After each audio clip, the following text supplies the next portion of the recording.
Sup everyone, welcome to another video. And as I always like to promote in my videos, you are always free to have your own opinions. I mean, I myself give my incredibly hot takes at times right here on my channel, but I definitely also agree that some opinions are wrong while others are more than wrong. So today I actually want to do something I have never ever done on the history of my channel, which is to show you guys the opinion of somebody else and kind of base the video off of it. I know it feels kind of petty to kind of call somebody out, but worry not, I'm going to keep this person anonymous, but I guarantee you this point is echoed by not just this one person. There's a whole slew of people who seemingly want to push this agenda that somehow in some sort of reality Ganyu has fallen off and is now pretty much useless. Yes, useless. Not underwhelming, not off meta, not weak, but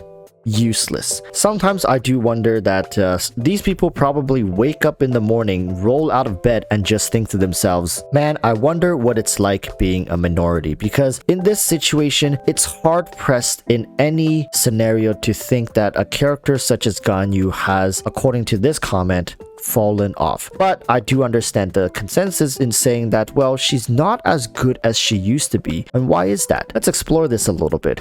Why did Ganyu see less usage as time went on? Now, many people would attribute this to the arrival of Ayaka. While yes, Ayaka did offer players a newer way to play freeze teams, and albeit in most scenarios Ayaka was going to be a better way to place freeze, as at the time of her release, the best hydro applicator that was off field, which synergized extremely well with Ayaka and not Ganyu, because Ganyu didn't really use normal attacks, right? So the best unit, Xingqiu, paired flawlessly with Ayaka, allowed you essentially to play an on-hit freeze. And in that time and era, we did see Ganyu's usage fall off a little bit here. And I think that's where this all stems from, right? Ayaka. Now, I don't know the details as to what this person who left this comment, like what they prefer to play.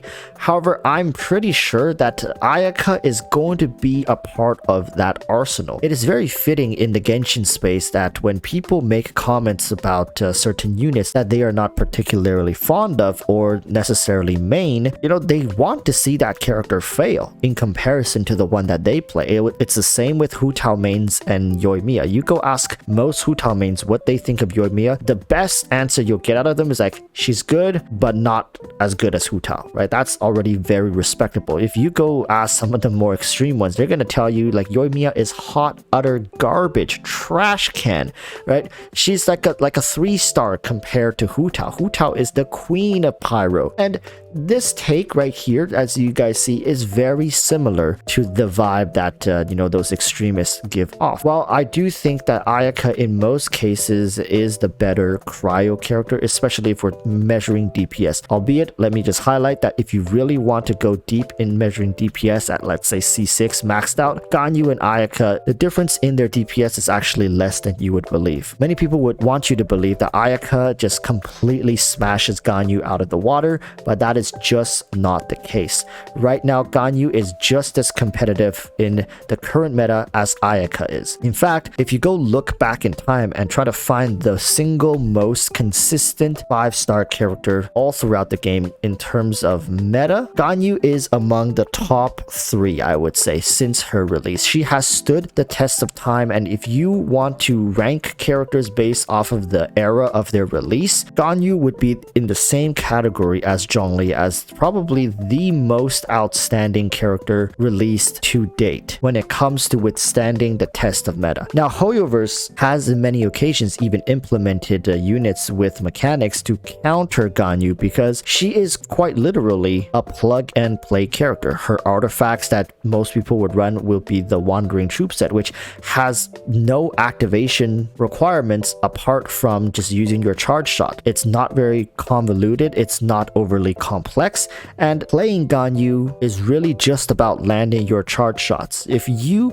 want to play on-field Ganyu, yes, I'm saying on-field Ganyu because there's actually off-field Ganyu that you can play as well, which is incredibly satisfying in its own right. But if you want to play on-field Ganyu, you really have to land her shots, which I think this is also something that pushes a lot of people away from this character, is that till this day, people do say, well, if you want to play Ganyu, she's only good in as a main DPS. She can only be played as an on-field carry. People would echo the fact that, well, if you play Ganyu as anything but an on-field carry, she becomes pretty useless. Well, you see, this is where I think this whole argument gets flipped on its head, because in my honest opinion, I believe Ganyu to be one of the best off-field carries the game has to offer when it comes to application as well as damage output, depending on what team you pair her on, of course. If you pair her in Morgana team, she suddenly becomes the single best off-field carry the game has to offer. If you play her in a freeze off-field team with Shenhe, if you have her, well, then she's still respectable, but definitely not the best off-field in terms of damage.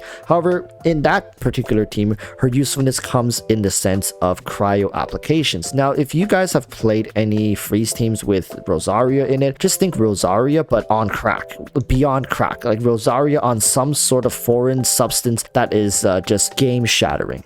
Ganyu's cryo application cannot be emphasized more in this particular case. When talking about team synergy, her cryo application paired with Kokomi's elemental skill is some of the most flawless and consistent reactions in the entire game. If you pair Ganyu with Kokomi and also have Ayaka on that team as well, suddenly you have a perma freeze team. I like to call this team Absolute Zero because you are just keeping enemies on lock 24/7. And this brings us full circle for this video. Has Ganyu fallen off? In my humble opinion, memes aside, I don't think she has. In fact, I think Ganyu is just as consistent now as she was on release, if not more flexible. As more and more characters come out that can synergize with her, I think she's still going to be a great and solid choice for anybody who wants a flexible unit. Ganyu can be your main DPS, meaning she's on field using her charge attacks, doing good damage. She can be